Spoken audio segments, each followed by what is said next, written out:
इथे मी रोज मिल्क बनवण्याकरता दूध घेतले।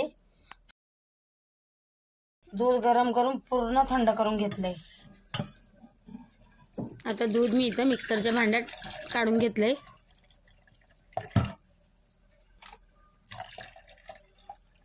आता याच्यात मी दूध टाकून घेते मिक्सरच्या भांड्यात।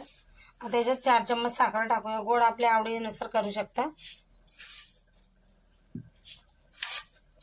4 चम्मच साखर टाकते। 3 झाले तर 4। आता याच्यात बर्फ टाकूया।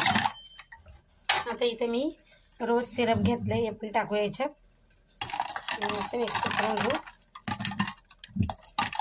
आता याच्यावर आपण झाकण लावून याला आपण मिक्सरमध्ये हे करून घेऊया। आता मी ग्लासात टाकते। हे बघा, मला याच्यात कमी वाटत होतं सिरप, म्हणून मी अजून थोडंसं टाकले।